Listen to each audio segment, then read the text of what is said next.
Pues queridos hermanos, la salud espiritual es fundamental. Nosotros estamos rodeados, si se dan cuenta, de gimnasios. Hay docenas de gimnasios por todas partes. En esta calle hay 3 o 4, en la de más arriba otros 3 o 4, por aquí abajo, por la zona de más arriba también. Y es que se han puesto de moda, si me permiten, los gimnasios. Usted ve a la cantidad de gente joven, sobre todo, que están todo el santo día levantando pesas, haciendo ejercicio, tratando de perder peso y tener ese cuerpo 10, ¿no? Para poder caer bien y para ser aceptado por la sociedad. Pero muchas veces, y no tengo nada en contra del deporte, ni muchísimo menos, pero muchas veces he pensado, y esa gente que dedica tantas y tantas horas al deporte, a los gimnasios, ¿cuántas horas dedican a su alma? ¿Cuántas horas dedican a cultivar su espíritu delante del Señor? Bueno, vamos a hablar en esta tarde acerca de esto. Yo quisiera llevarles a Hebreos capítulo 5, por favor, si tienen la Biblia en la mano o quieren seguir la lectura conmigo. En Hebreos, concretamente el capítulo 5, a partir del versículo 12, la palabra del Señor nos dice así. Porque debiendo ser ya maestros, después de tanto tiempo, tenéis necesidad de que se os vuelva a enseñar cuáles son los primeros rudimentos de las palabras de Dios. Y habéis llegado a ser tales que tenéis necesidad de leche y no de alimento sólido. Y todo aquel que participa de la leche es inexperto en la palabra de justicia. ¿Por qué? Porque es un niño. El alimento sólido es para los que han alcanzado madurez, para los que por el uso tienen los sentidos ejercitados en el discernimiento del bien y del mal. Como he dicho en otras ocasiones, estos hebreos, estos judíos que van a recibir esta carta por parte de quien la haya escrito, ya eran segunda o tercera generación, eran hijos de creyentes, eran personas que ya se suponía que tenían que estar a un cierto nivel, a una cierta estatura espiritualmente hablando. Sin embargo, algo había ocurrido en ellos que se habían quedado como los bonsáis, enanitos, pequeños, ¿verdad? Qué bonitos los bonsáis, ¿verdad? Arbolitos en miniatura, pero realmente a la hora de la cuestión práctica sirven o prácticamente de nada. El raquitismo, la falta de madurez, la falta de desarrollo como cristianos es una enfermedad que ha afectado a la iglesia a lo largo de estos últimos 2000 años. Esta carta se escribió hace 2000 años, no se escribió la semana pasada para una iglesia del tiempo actual. Vemos que la falta de crecimiento, el negarse a crecer, el negarse a desarrollarse como cristianos, ya digo, es una enfermedad que siempre, de alguna manera u otra, ha afectado a la iglesia a lo largo de los tiempos. ¿De qué depende realmente el crecimiento, la madurez de una persona? Bueno, vamos a ver, si hablamos físicamente y usted quiere tener una buena musculatura y estar en plena forma, pues tendrá que cuidarse su alimentación, tendrá que hacer algo de deporte, tendrá que abstenerse de ciertas y determinadas cosas que a lo mejor son muy ricas, pero que le van a perjudicar la salud. Si usted quisiera tener un nivel de cultura general amplio, pues tendrá que leer buenos libros, ¿verdad? Tendrá a lo mejor que hacer algún curso, ir a alguna universidad, a alguna escuela para poder aprender pues más, ¿verdad?, de lo que habitualmente sabemos. Pero espiritualmente hablando, lo más importante de todo es nuestra relación con Dios. Porque para eso vino fundamentalmente el Señor Jesucristo a este mundo. Él murió, como sabemos, por nuestros pecados. Derramó su sangre en la cruz, ocupó nuestro lugar. Pero la pregunta es, ¿solamente pretendía el Señor salvarnos? Porque pensemos un poquito. Si el objetivo del Señor fue solamente salvarnos, perdonar nuestros pecados, ¿por qué una vez que hemos entendido el Evangelio, por qué una vez que le hemos recibido en nuestros corazones como nuestro Señor y Salvador personal, por qué no nos llevó directamente a su presencia? ¿Por qué nos dejó aquí? Si el objetivo era salvarnos y ya somos salvados, ¿por qué nos dejó en la tierra? ¿Para correr el peligro de volver a pecar? ¿De volver a enredarnos con las cosas que nos tenían atados hace años? ¿Por qué correr ese riesgo? ¿Por qué correr ese peligro ahora que ya lo tienes? Ahora que ya has convertido, ahora que ya has humillado y que ya es un hijo, una hija tuya, llévatelo a su presencia. ¿Por qué lo tienes en la tierra 10, 15, 20, 30, 40 o más años? ¿Por qué? Porque hay algo que la Biblia enfatiza mucho y es el crecimiento, la madurez, el desarrollo espiritual.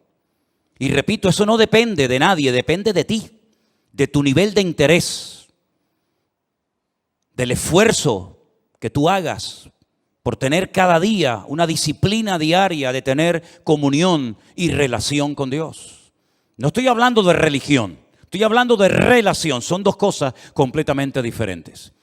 A nosotros nos enseñaron los principios, los dogmas, los sacramentos de una religión. Y eso es lo que teníamos, una religión. Pero sin embargo, el Señor Jesucristo no vino a este mundo a traer una nueva religión o a potenciar, por ejemplo, la religión de sus padres, como era el judaísmo.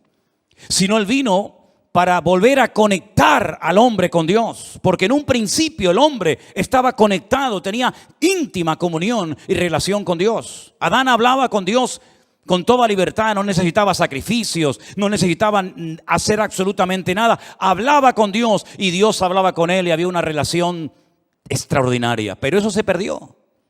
Eso se perdió. El hombre pecó, el hombre se desconecta de Dios, queda fuera de la cobertura de Dios y automáticamente entra en un sistema, como bien saben ustedes, de sacrificios, de rituales, de holocaustos, ¿verdad? Derramamiento de sangre. Luego vino la ley, un montón de mandamientos, concretamente 613. Y uno dice, pero ¿y comunión con Dios? Pocos eran los que tenían comunión con Dios. Por ahí hay uno que se llama David, que dice que llegó a ser el hombre más cerca del corazón de Dios. Por ahí hay gente como Samuel, como Moisés, ¿verdad? Como tal vez Abraham. Pero a nivel nacional, esa relación, esa comunión, esa amistad que existía del hombre con Dios, se perdió completamente. Y cuando el Señor Jesucristo vino, en una ocasión, le dijo a sus discípulos, ustedes quieren ser mis amigos. Porque si ustedes simplemente lo que quieren es que yo les trate como un maestro que le da clases a sus hijos, a sus discípulos, pues ahí nos quedaremos. Pero si quieren profundizar y si ustedes quieren ser mis amigos, yo les voy a decir qué tienen que hacer. Y les dijo, haced todo lo que yo os enseñe. Y llegaremos a cultivar y a desarrollar una relación de amistad entre ustedes y yo. ¿Cuántos en esta tarde quieren ser amigos de Dios? ¿A cuántos en esta tarde les interesa tener comunión y relación personal con Dios? Hay algunos que dicen que eso es imposible. Hay algunos que a lo largo de la historia, como un tal Spinoza, un filósofo judío, y como incluso Albert Einstein dijo que bueno, que eso de tener relación con Dios, eso es imposible. Creían en Dios, pero no creían en un Dios personal. No creían en un Dios que se interesara por tu vida, por tus necesidades, por tus problemas, por tus luchas, por tus pruebas, sino en un Dios que estaba por ahí, pero tan ocupado que búscate la vida, porque para eso yo te di un cerebro, unas piernas, un ojo, y para eso di leyes a la naturaleza, y a la hora de la verdad, pues Dios no aparece por ninguna parte. Cuando uno analiza la palabra de Dios, tanto en el Antiguo como en el Nuevo Testamento, pronto vas a descubrir que Dios quiere mucho más que simplemente una relación de Dios a criatura, sino una relación de padre a hijo, una relación de amor, una relación de confianza, de amistad. Incluso en la carta a los Hebreos, el que la haya escrito, dijo que ahora podemos tener acceso y debemos acercarnos a Dios con libertad.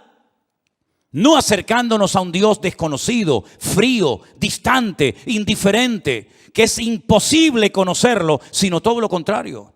Es un Dios que se ha revelado y ahora conocemos que Dios no solamente es un Dios creador, como lo vemos en el Génesis, sino es un Dios que perdona, un Dios que se compadece, un Dios de misericordia, un Dios que vino a buscar y a salvar lo que se había perdido, un Dios que se humana, que se encarna, que habita entre nosotros para entender nuestras miserias, para caminar como nosotros y sobre todo para elevarnos y mostrarnos que en esta vida, aunque tengas salud, dinero y amor, si no tienes a Dios, no tienes absolutamente nada. Porque en esa antigua canción se enfatiza y se apunta a lo que todo el mundo quiere tener: salud, dinero y amor. Y como dice la canción, en el que tenga estas tres cosas, que le dé gracias a Dios. Pero ¿y si no tengo salud? Si no tengo dinero, y si en el amor he tenido muchos problemas, entonces no tengo motivos para darle gracias a Dios. ¿No tengo ninguna razón de vivir? Por supuesto que sí. En la Biblia encontramos personas que no tenían una buena salud, no tenían una buena economía y no tenían ni siquiera amor, sino todo lo contrario. Y sin embargo tenían una relación y una amistad con Dios realmente extraordinaria. Y es que la vida no consiste solamente en tener salud, dinero y amor, sino el objetivo de la vida es tener comunión y relación con Dios. Y por eso Él dice: yo soy el camino, yo soy la verdad y yo soy también la vida. Y nadie va a ir al Padre sino solamente a través de mí. Es decir, no solamente Él nos muestra que quiere tener comunión con nosotros, sino nos enseña cómo puedo acercarme a Él a través de su sacrificio, a través de sus méritos. En ningún momento menciona la palabra religión, en ningún momento me da una lista, un decálogo como se le dio al pueblo de Israel en el Antiguo Testamento, sino que ahora dice: mira, te lo voy a poner más fácil todavía. Así como el pueblo de Israel se esforzaba y se esforzaba tratando de agradar a Dios y nunca lo consiguió, porque a lo mejor eran demasiados mandamientos, yo voy a resumir todo eso en dos solamente. El primero y más importante: amarás al Señor tu Dios con toda tu alma, con todo tu corazón y con todas tus fuerzas. Y el segundo: y amarás al prójimo como a ti mismo. Si eres capaz de cumplir con estos dos mandamientos, has cumplido con toda la ley y con todos los profetas. ¿Cuántos dicen amén? Es decir, que vemos que insistentemente en cualquier generación que busques, en cualquier libro, a través de la escritura de cualquier profeta, vas a encontrar que la meta, el objetivo, el anhelo de Dios es volver a tener comunión con el hombre. Y hace todo lo que está a su alcance para ponerse a su nivel y para enseñarle que el hombre si quiere, puede volver a tener comunión y relación con Dios. Tu salud espiritual depende del nivel de relación y de comunión que tengas con Dios. Amén, hermanos. En segundo lugar, si tienes relación y comunión con Dios, vas a anhelar, vas a querer. El Espíritu Santo que mora, que vive en tu corazón, te va a impulsar a las Escrituras, al manual de instrucciones, a través del cual vas a descubrir el corazón de Dios. Te vas a dar cuenta qué es lo que a Él le agrada, qué es lo que Él espera de ti, cuál es el propósito de tu existencia. Y entonces te vas a dar cuenta de que necesitas tener conocimiento de la Biblia, conocimiento de las Sagradas Escrituras, relación con Dios, conocimiento de las Sagradas Escrituras, para que pueda conocer en todo momento las instrucciones del Creador, el diseño, los planes de Dios para mi matrimonio, para mi familia, para mi vida personal, para mis negocios, para la vida de mis hijos, de mis nietos, etcétera, etcétera. Y no vayas por la vida inventándote cosas que Dios nunca le pidió a nadie que hiciera. Para que no vayas por la vida tocando puertas y buscando palabra por aquí, por allá, sino que Dios te dice: toma, ahí tienes toda la Escritura. Y como dijo Pablo a Timoteo, ocúpate en la lectura. Dedica tiempo a conocer las Sagradas Escrituras, porque ellas pueden producir en ti sabiduría de Dios y pueden hacerte un hombre de Dios, de lo cual no tendrás nada que avergonzarte en esta vida. Y por si hay alguna duda, bueno, ¿qué parte leo? ¿Será esta más inspirada, esta menos inspirada? Le dice a Timoteo y por consiguiente a todos nosotros: toda la Escritura es inspirada por Dios, toda. Desde el Génesis 1:1 hasta el amén de Apocalipsis, cada texto, cada parábola, cada historia, cada profecía, todo ha sido inspirado por el Espíritu Santo para que tengas una base sobre la cual edificar tu fe y poder desarrollar una íntima y maravillosa comunión con nuestro Creador. ¿Cuántos dicen amén? Y entonces, cuando tengas una óptima relación con Dios, y un nivel de conocimiento de las Escrituras, va a venir solo algo que es imprescindible hoy en día para poder vivir una vida cristiana victoriosa. ¿Saben lo que es? Lo que hemos leído en esta noche. El discernimiento espiritual. El discernimiento del bien y del mal. Lo que te va a permitir tener como una especie de alarma, una especie de alarma espiritual, de sensibilidad espiritual, diciendo, eso no es de Dios. Aunque suene muy bonito, aunque a la gente le haga mucha gracia, eso no ha nacido, no viene del corazón del Señor. ¿Por qué? Porque yo conozco a mi Dios. Y yo sé que eso al Señor, a mi Padre, a mi amigo, no le agrada. Estos creyentes a los cuales se les escribe esta carta, se les llama niños, se les llama inmaduros. Se les dice en otra porción, no he podido profundizar para enseñarles cosas más profundas porque me resulta muy difícil buscar términos que ustedes puedan entender. Y no es que sean cosas muy profundas y difíciles de entender, sino como dice aquí, os habéis hecho tardos para oír. Porque no es lo mismo explicarle a un niño una cosa que explicarle a un hombre de 20, 30 o 40 años lo mismo. Tienes que cambiar el lenguaje, tienes que hablar en una terminología, en una forma diferente. ¿Por qué? Porque es un niño y no te va a entender. Y eso es lo que está diciendo el autor de la carta a los Hebreos. No les puedo explicar cosas profundas porque no habéis crecido, os habéis quedado estancados. Estáis en los primeros rudimentos de las palabras de Dios. Todavía estáis con la leche y no con el alimento sólido. Y por eso ustedes no han desarrollado, no han ejercitado el discernimiento del bien y del mal.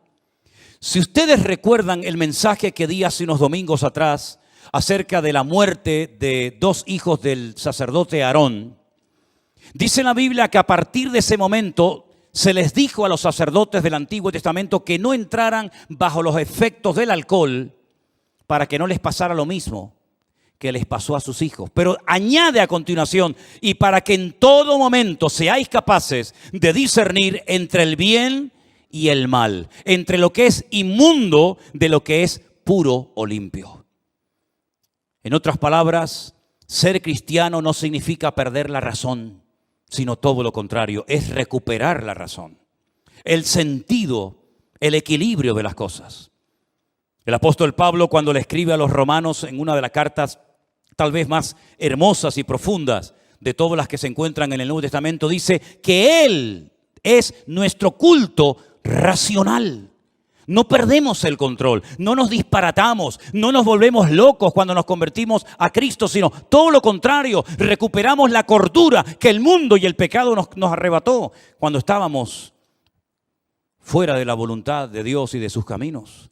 El raciocinio, el poder razonar, el poder discernir entre lo que es de Dios, lo que no es de Dios, lo que le agrada, lo que no le agrada, eso viene, dice, con la práctica, con el uso, se desarrollan los sentidos. Y busqué qué quería decir el autor de la carta cuando habla de los sentidos bien ejercitados. Y precisamente habla de los sentidos de la vista, del olfato, ¿verdad? Del tacto. Cuando alguien ve algo dice, eso no es de Dios. Todo el mundo lo aplaude, todo el mundo lo admira, todo el mundo le imita, pero eso no es de Dios. Cuando la gente oye una conversación, dice, esta conversación no es de Dios. Porque esto en vez de traer edificación, lo que aquí estamos es criticando y cuestionando a una persona que ni siquiera está delante para poder defenderse. Esto no es de Dios. La Biblia dice que las malas conversaciones corrompen las buenas costumbres. Entonces te desarrollas, creces, maduras como cristiano de tal manera que puedes discernir con tus propios sentidos naturales lo que agrada a Dios y lo que le desagrada a Él. Pero todo eso viene primero de tu relación con el Señor. Por cierto, ¿cómo está tu relación con Dios? Si es que la tienes, que espero que sí. Dice que tenemos acceso, tenemos entrada al Padre. ¿Tienes relación con Dios? Porque a lo mejor lo que tú tienes es el hábito, la buena costumbre de venir al culto, de escuchar la palabra de Dios por internet o aquí en persona. Y está bien, pero eso no significa de que tú tengas comunión con Dios. Hay gente que vive de los cultos, pero no porque tengan una comunión con Dios. Hay gente que el conocimiento que tiene es por lo que han oído. Claro, han oído tantos sermones, tantos años, y ahora por aquí y ahora por allá, que tienen un cierto conocimiento, pero la Biblia no saben ni dónde la dejaron, y la perdieron hace 20 años, y aún no la han encontrado. Entonces tú no puedes depender simplemente de un culto, 1 o 2 veces a la semana. Tú no puedes depender de que haya un señor llamado pastor que predica la palabra de Dios desde este púlpito, ¿verdad? Y entonces a través de él, pues tú aprendes lo que sabes. Bueno, eso está bien, pero tú tienes que desarrollar tus propios hábitos de lectura diaria, ¿verdad? Y por eso quiero recordarles a los hermanos de la iglesia que yo les he mandado por el WhatsApp de la iglesia el curso de Isaías para que ustedes mismos de una forma autodidacta lo puedan hacer en sus propios hogares, para que no dependan única y exclusivamente de las reuniones, de los cultos, sino que ustedes puedan también acostumbrarse a buscar la Biblia, a orar, a aprenderse textos de memoria, a estudiar la palabra de Dios, porque ya sabemos que las cosas pueden cambiar en cualquier momento. No olvidemos que ahora va a ser 3 años, 2 años y pico, nadie podía congregarse en las iglesias, ni siquiera en esta. Y todos estuvimos durante meses encerrados en nuestras casas. Y fue un tiempo maravilloso que el Señor le dio a miles, por no decir millones, de cristianos para que por fin no tuvieran la excusa de decir: es que trabajamos tanto, es que no tengo tiempo para leer y estudiar la Biblia. Pues el Señor te tomó la palabra y le dio tiempo más que suficiente a miles de cristianos para que por primera vez en su vida pudieran tomarse en serio el leer todos los días, como comes todos los días, pues que comas de la palabra de Dios para alimentar tu alma y tu comunión y relación con el Señor. Son hábitos que a lo mejor algunos no tienen la costumbre, pero si te acostumbras, le vas a hacer un gran favor tremendo a tu vida espiritual y vas a cuidar de esa manera tu salud espiritualmente hablando. En 1 de Timoteo, el capítulo 4, desde el versículo 1 en adelante, hay unos versículos que yo quisiera leer en esta tarde y pedirles que presten atención, porque en este texto, en estos versículos, vamos a encontrar en primer lugar una información, unos datos que Pablo le da a Timoteo, y a continuación lo que tiene que hacer ante la información que recién acaba de recibir. Presten atención. 1 de Timoteo capítulo 4, versículo 1. Pero el Espíritu dice claramente que en los postreros tiempos algunos apostatarán de la fe, escuchando a espíritus engañadores y a doctrinas de demonios. ¿Entendió este versículo usted? ¿Lo entendió? Si el Espíritu, Dios, el Señor ha hablado claramente diciendo que en los postreros tiempos, ¿y esos tiempos cuáles son? Ya estamos en los postreros tiempos, ¿verdad? En los tiempos finales, algunos, no todos, gracias al Señor, apostatarán, abandonarán la fe, darán marcha atrás. Conocieron, pero no quieren continuar. Se enfriaron, se apartaron, se alejaron, se enfadaron. Póngale todos los adjetivos que usted quiera. La cuestión está que dice que apostataron. Ya no están en el camino. Estuvieron, pero ya no están. Han apostatado, han dado marcha atrás, han renegado incluso. Y dice: y escucharán a espíritus engañadores y a doctrinas de demonios. Ahora, ¿cuál es el mejor lugar, la mejor plataforma para enseñar falsas doctrinas? Voy a ponerles algunos ejemplos. Nosotros vivimos o tenemos la iglesia a muy pocos metros del estadio de fútbol. Ese estadio no se utiliza para reunir a la gente los días que hay partido de fútbol para enseñar Biblia en mano falsas doctrinas. El objetivo de ese estadio de fútbol es jugar al fútbol. Es decir, no se hace un culto con el objetivo de adoctrinar a la gente de una forma antibíblica. Si usted va a un teatro, si usted va a un cine, hombre, puede ver alguna escena, puede haber algún momento en la película, en el teatro, que digan algo, que hagan algo que no es bíblico, pero el teatro, ¿verdad? El cine no es un lugar creado y diseñado específicamente para enseñar falsas doctrinas a la gente. Entonces, ¿cuál es el mejor lugar, la mejor plataforma para que el enemigo en un momento determinado pueda enseñar falsas doctrinas a la gente? Las iglesias. Porque en las iglesias lo que se estudia es la Biblia. No venimos aquí a jugar al fútbol. No venimos aquí como una pasarela para lucir ropitas. No venimos aquí para pasar el tiempo ni para estar un rato entretenido viendo una obra de teatro o una película o un acto cualquiera que sea. Venimos aquí supuestamente para alabar a Dios, ¿sí? Y para aprender de su palabra. Luego, las iglesias, si no tienen el discernimiento espiritual suficiente, es el lugar idóneo para que las personas que vienen con su corazón abierto y con ganas de aprender y con ganas de conocer de Dios, en un momento determinado puedan ser engañadas, seducidas y manipuladas con falsas doctrinas. ¿A quién es más fácil engañar? ¿Al que tiene un alto conocimiento bíblico o a una persona que es ignorante de las Sagradas Escrituras? ¿Cuál ha sido el gran problema de miles de cristianos en los últimos años? Que ya no leen la Biblia. Ya no leen la Biblia. E incluso esa costumbre con la cual yo me crié, que todo el mundo venía a la iglesia con la Biblia, ya se ha perdido. Pocos son. Miren esta tarde, por ejemplo, a su alrededor y miren cuánta gente viene como algo normal, ¿verdad? Como llevas las llaves del coche o como llevas la documentación. ¿Y la Biblia dónde está? No pasa nada, nos ponen ahí una pantalla y ahí la leemos, incluso algunos, bueno, con el teléfono, vale, venga, de acuerdo, venga, con el teléfono, pero algunos ni eso, ya esa costumbre se perdió. ¿Cómo puede usted comprobar si lo que estamos poniendo en la pantalla, si lo que yo estoy compartiendo es bíblico o es antibíblico? ¿Cómo lo puede saber usted?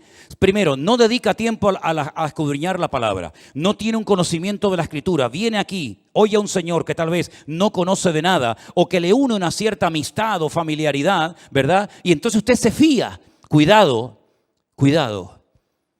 Nunca mezcle la amistad y el favoritismo y ni siquiera aspectos familiares con el hecho de tener cuidado a la hora de qué me están enseñando, qué me están a mí instruyendo. Qué bueno sería que los padres que acaban de mandar a sus hijos ahora a las clases de la escuela dominical le preguntaran, espero que lo hayan hecho en algún momento, digo yo. Oye, una pregunta, ¿qué le están enseñando a mi hija en la clase esa donde está ahora? ¿Qué le están enseñando a mi hijo? ¿Puedo entrar a la clase para ver cómo es la clase donde mi hijo está? ¿Quién es la persona que le está enseñando Biblia a mi hijo? ¿Es usted? ¿Es usted, hermano o hermana? Informarse, saber en todo momento. ¿Por qué? Porque la Biblia advierte de que en los últimos tiempos vendrían engañadores y se enseñarían falsas doctrinas. Y yo pregunto, ¿tienen noticia o les ha llegado a los oídos de que esto ya es un hecho en el pueblo cristiano hoy en día? ¿O esto es algo que todavía no hemos visto en la cristiandad? Han proliferado por todas partes las falsas doctrinas, las falsas enseñanzas. ¿Cuántas personas se han unido a la iglesia virtual y cuando nos cuentan lo que les enseñaban, cuando nos cuentan lo que les decían en sus iglesias, que había que pagar un dinero por no sé qué, que había que darle dinero a no sé cuánto, que había que hacer esto y aquello? Yo digo, ¿pero quién les ha enseñado a ustedes todas esas disparates y barbaridades? Bueno, el pastor, por el pastor ni que fuera Dios el pastor. El pastor tendrá que pasar por el filtro de la palabra. ¿O qué pasa? ¿Que el pastor tiene licencia para enseñar y para hacer lo que le da la gana en la iglesia y todo el mundo tiene que decir amén? ¿Pero esto qué es? Entonces la palabra de Dios dice, cuidado porque en los últimos tiempos vendrán falsos cristos, falsos profetas, falsos maestros, falsos apóstoles, falsos pastores. Es que está más claro que agua. Y por la hipocresía de mentirosos que tendrán cauterizada la conciencia, dice aquí, mire esto, qué cosa tan sorprendente. ¿Le suena esto? En los últimos tiempos habría religiones, habría grupos religiosos que prohibirían casarse. ¿A mí esto me suena? ¿A usted no? Hola. ¿Estáis ahí o no? A lo mejor se quedan dormidos, yo no me di ni cuenta. Prohibirán casarse. ¿Y a quién se le prohíbe casarse en esta iglesia? A nadie. Si no se casa es porque a lo mejor no está en el grupo de los desesperados o desesperadas y no ha aparecido su príncipe azul, verde o morado o amarillo, pero no porque no le falten las ganas, ¿verdad? Pero es que dice la Biblia que en los últimos tiempos habrán grupos que prohibirán casarse. Como si el matrimonio fuera algo malo. Prohibirán casarse. Mandarán abstenerse de alimentos. ¿De qué alimentos tenemos que abstenernos los cristianos hoy en día? ¿Acaso se enseña en esta iglesia, cuidado, no coma mucha fruta, cuidado, no coma mucha carne? Bueno, por ahí salió hace poco un ministro diciendo que no había que comer tanta carne. Cara más dura. Prohibirán casarse. Sin embargo, dice la Biblia que Dios creó todas esas cosas para que con acción de gracias participaran los creyentes, los que han conocido la verdad. Porque todo lo que Dios creó es bueno y nada de desecharse si se toma con acción de gracias. Entonces hay millones de personas que aceptan que una persona que quiere servir al Señor no se puede casar. Y lo aceptan. ¿Dónde enseñó eso el Señor? Pero no dicen que Pedro fue el primer papa. ¿No dicen por ahí? Y una pregunta, ¿y no le sanó el Señor a Pedro a la suegra? Porque yo veo en los evangelios que un día Cristo entró a la casa de Pedro y la suegra estaba enferma. Y el Señor le sanó a la suegra. No creo que por eso la haya negado, ¿no? Pero si tenía suegra, es porque estaba casado. Pero no era el primer papa. En fin, aquí algo falla, ¿no? Porque por la palabra de Dios y por la oración es santificado. Ante esta información, ante este mensaje de alarma, de advertencia, Pablo le dice ahora a Timoteo, versículo 7, desecha las fábulas profanas y de viejas. Ejercítate para la piedad. Versículo 13, ocúpate en la lectura, la exhortación y la enseñanza. Versículo 14, no descuides el don de Dios que está en ti. Versículo 15, ocúpate de estas cosas, permanece en ellas. Verso 16, ten cuidado de ti mismo y de la doctrina. Y también dice, persiste en ello, pues haciendo esto te salvarás a ti mismo y a los que te oyeren. En otras palabras, hay que hacer algo. Vienen falsas doctrinas, vienen falsas enseñanzas, pero nosotros sabemos por el crecimiento, por la madurez, por el desarrollo espiritual, por la relación con el Señor, sabemos lo que viene de Dios y lo que no viene de Dios. ¿Cuántos dicen amén, hermanos? Pero es su deber. No es mi responsabilidad que usted sepa mucho de la Biblia. ¿De qué sirve que yo quiera que usted crezca y madure si usted se niega a crecer? ¿De qué sirve eso? ¿Se puede obligar a una persona a crecer o a madurar cuando ésta se niega y ha decidido quedarse como está y no esforzarse por crecer espiritualmente hablando? Hermanos, hay gestos, hay cosas que los niños hacen y se les permite, se les tolera. ¿Por qué? Porque son niños. Son niños. No vean ustedes cuando Adriel empieza a soltar gases. Oye, no se corta, no dice, ay, perdón, abuelo. Ay, perdón, abuela, se me escapó. Él no se corta un pelo, él, ala, venga, pierna suelta. ¿Qué le parece? Hay niños que se chupan el dedo. Hay niños que se hacen pis encima. Hay niños que les entra, como decimos por aquí, una perreta de estas que dice, ¿pero qué le pasa? Y venga a llorar, y venga a llorar. Y hay cosas que a los niños se les tolera, se les permite. ¿Saben por qué?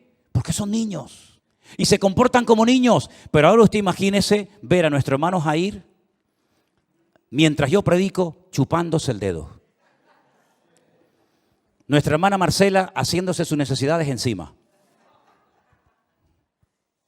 Nuestra hermana Cruzita con la chupa en la boca. El otro, y yo digo, ¿pero esto qué es?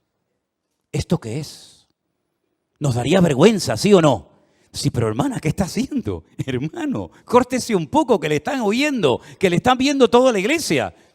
Porque ya no son tolerables, ya no se ve bien. Cosas que hacen los niños, ya en los adultos no se pueden hacer, hermanos.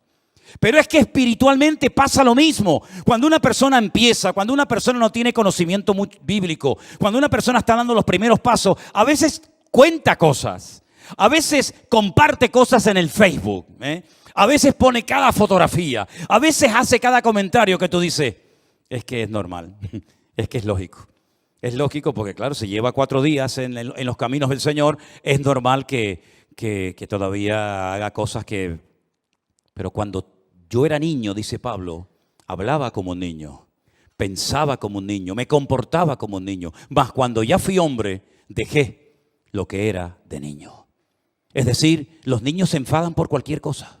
¿Se dan cuenta de eso? Se enfadan y a los 10 minutos otra vez son amigos. Y a veces los padres son tan tontos que se ponen peleados entre los padres y después los hijos en 5 minutos ya son amigos otra vez. Y los padres se distanciaron el resto de su vida. ¿Qué te parece? Hermanos queridos, es tiempo de dejarnos de chupar el dedo. Es tiempo de crecer, es tiempo de madurar, es tiempo de desarrollar el discernimiento espiritual por la práctica, por el uso. ¿Y saben algo que el Señor te va a dar para madurar y para crecer? Y lo está haciendo. Oportunidades. Aprovecha todas y cada una de las oportunidades que el Señor te da para servir, para madurar y para crecer. Valora todo lo que el Señor está haciendo en tu vida y recibes cada día y cada semana. Sé selectivo, ¿verdad? No te voy a dar una lista, mire, si usted viene a esta iglesia, esto y esto no se puede hacer, esto es lo que tiene que hacer. No trabajamos así. Queremos trabajar con gente adulta, con gente que diga, bueno, ¿qué tengo que hacer? Dígame, ¿qué tengo que hacer si yo quiero convertirme en un buen cristiano? Mire, ¿no tiene Biblia? No. Margarita, dele una Biblia. Usted va a comenzar a leer la Biblia por aquí y por allá y la va a leer, y cuando no entienda algo pregunte, y si no entiende una palabra la busca en el diccionario, y así va usted a comenzar a descubrir un mundo de verdades tremendas que lamentablemente no nos enseñaron. Nos enseñaron que los que quieren servir a Dios no se pueden casar. Si son mujeres, no se pueden casar. Y si son hombres, no se pueden casar. Pero yo ahora me encuentro en la Biblia que una de las señales de los últimos tiempos es que le prohibirían a las personas casarse si quieren servir al Señor. Entonces, ¿en qué quedamos? ¿Es bíblico? ¿Está bien o está mal? Ahí tiene usted una verdad revelada. Nos dicen, para pedir el perdón de tus pecados tienes que ir a un hombre y contarle todos tus problemas, todos tus pecados, y entonces ese hombre te perdona. Bien, vamos a la palabra de Dios y encontramos que solamente Dios puede perdonar los pecados al ser humano. Nadie, ningún cura, ningún pastor, ningún reverendo, ningún rabino, nadie tiene la capacidad de perdonarle los pecados a otra persona. Otra verdad revelada. Encontramos que cuando una persona se muere, su cuerpo lógicamente va a la tumba y se queda, pero dice la Biblia que su parte que viva, su alma, su espíritu, o se va a la presencia de Dios o excluido eternamente de la presencia de Dios. Sin embargo, nos enseñaron que había 4 lugares: cielo, infierno, limbo y purgatorio. Y ahora otra verdad revelada: no hay 4, hay 2. Y así una detrás de otra y una detrás de otra. Y llega un momento en el que usted tiene que pararse y decir, Dios mío, ¿cómo es posible que este libro, tu palabra, que lleva escrita miles de años en este país, se les prohibiera a la gente leerla bajo pena de muerte? Es que eso es historia de España, esa es nuestra historia negra. En este país se quemó a la gente, en este país se mató a la gente por el delito de leer la palabra de Dios y por el delito de llevarle la contraria a una institución, a una mega estructura que enseñaba cosas antibíblicas en vez de ceñirse a la palabra de Dios. Entonces, mis queridos hermanos, ser cristiano no es algo con lo que ya nacemos, nos ponen el cuño, el sello, ¿no? Ya, miren, esta tarde hemos orado por Adriel, pero Adriel tendrá que aceptar al Señor el día de mañana. ¿De qué sirve de que su abuelo fuera pastor? ¿De qué sirve de que sus padres sean convertidos? ¿De qué sirve que haya nacido en el seno de una iglesia donde en poco tiempo estará jugando con los niños y asistiendo a la escuela dominical y participará de los campamentos si el Señor lo permite, ¿verdad? ¿De qué sirve todo eso si él no desarrolla, si sus padres no le inculcan la importancia de lo que yo estoy enseñando? Relación con Dios, conocimiento de las Escrituras para poder llegar a un nivel de poder discernir entre el bien y el mal. ¿De qué sirve todo eso? Teoría, teoría y teoría. Y usted lo que necesita es dejarse ya de cuentos, dejarse de teorías, de buenos planes y de buenas intenciones y decir, Señor, yo quiero cambiar, yo quiero crecer, yo quiero madurar, yo no quiero estar hoy súper animado porque tú me has hablado, tú me has bendecido y mañana lunes si te encuentro por la calle vas a estar hecho polvo. ¿Por qué? Porque tu mujer no sé qué, porque tu hijo no sé cuánto, porque el marido no sé. Y así no puedes vivir, querido hermano. Tú tienes que aprender a tener una madurez, una estabilidad y una firmeza. Y eso es posible conseguirlo en la vida. Si no fuera posible, yo te estoy tomando el pelo. Pero te estoy enseñando verdades bíblicas para que tú madures y no dependas de mí. No dependas de la iglesia, no dependas de los cultos, sino dependas única y exclusivamente de tu comunión y de tu relación con tu Dios y con tu Señor. ¿Cuántos dicen amén? Cierra tus ojos ahí donde estás y pídele al Señor con todo tu corazón, si así lo deseas. Señor, entra en mi vida y cámbiame, Dios mío. Yo quiero crecer. Yo quiero madurar, yo quiero tener comunión y relación contigo.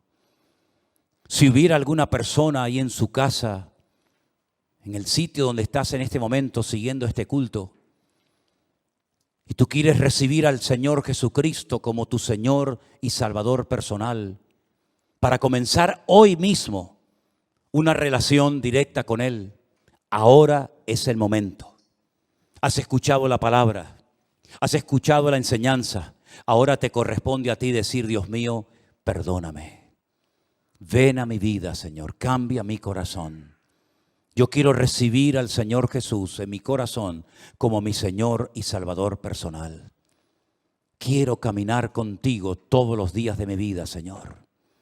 Quiero conocerte, quiero esforzarme, quiero estudiar la palabra de Dios, la cual me abrirá los ojos y me permitirá servirte como tú quieres que lo haga, Señor.